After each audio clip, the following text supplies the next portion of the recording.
Welcome to Nasdaq Trade Talks. I'm Jill Malandrino, Global Markets Reporter at Nasdaq. Joining us for this segment, we have Jeff Kilburg, Chief Investment Officer with Sanctuary Wealth Management. Jeff, it's great to see you. As always, welcome back to Trade Talks. Thanks, Jill. Wonderful to be here.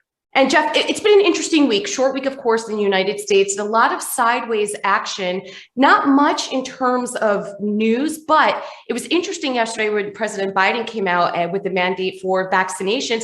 Was there any reaction, whether it's the sector, the market overall, that moved off of this?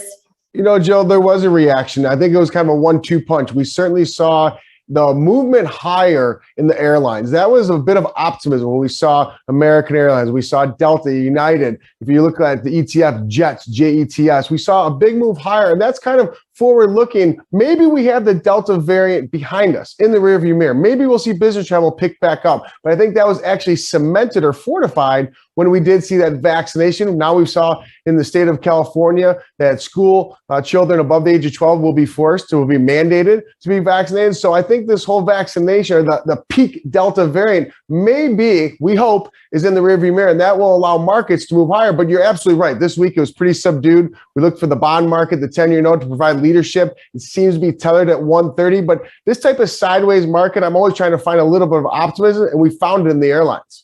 Well, you know, it's so interesting, Jeff. We're hoping that we're at the peak of Delta variant for a number of reasons. But I just remember in June and July when we started to see those numbers go down, it was, you know, airports were packed. They were busy. Restaurants were busy. It was fun to go out and travel again. And then when things just kind of shifted again mid-August, let's certainly hope that we have peaked with this and we can kind of get back to what feels like 2019. In addition to the 10-year, of course, we're looking at interest rates, we're looking at inflation, all of that goes together there. You know, it seems as if outside of the Delta variant, the macro market that's what they're focused on right now, are interest rates and what's happening with inflation. Of course, that also comes with employment. To get those jobs filled, I mean, that's a big part of it too.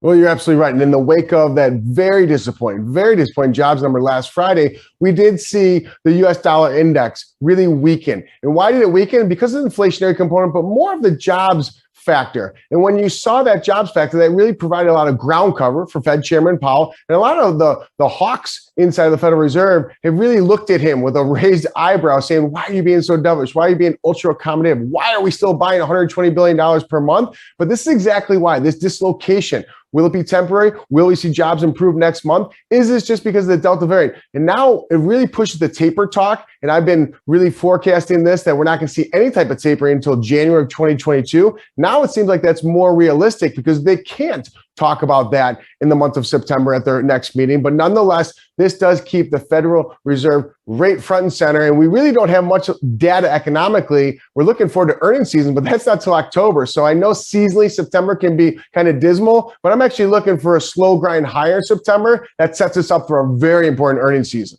Right. And of course, well, yeah, because we have to support the valuations that stocks are at right now. And they have a fantastic second quarter on average. I mean, were analyst estimates too low, or did companies actually execute that well for the numbers that they delivered? So I agree with you. I think third quarter earnings are really going to be a big tell. And speaking of third quarter going into fourth quarter, supply chain issues are going to be really interesting to watch. I mean, I've had a number of strategists and analysts on the show, and what I've read online, that you need to order your holiday stuff now, because of what they're expecting with supply constraints. I mean, what's that going to do with retail? You're right. The supply chain disruption, what I'm really focused on is, will we see workers go back to work? This is a historic moment in time. We've never seen so many job openings versus unemployed. So now that the benefits have finally run out at Labor Day, will we see the employment force really come back to work? And will that help resolve or at least accelerate some of those supply chain disruptions? I'm being optimistic. I'm going to say the answer is yes, Jill. Yep. Well, and I would agree with you. I mean, once your benefits run out, I mean, you do need some sort of benefit. You need insurance. You need some way to protect yourself and your family. That's right. I would agree with you. Hopefully that will be a catalyst to get people back working. Jeff, as always, appreciate the insight. Thanks for joining us on Trade Talks. I'm Jill Malandrino, Global Markets Reporter at Nasdaq.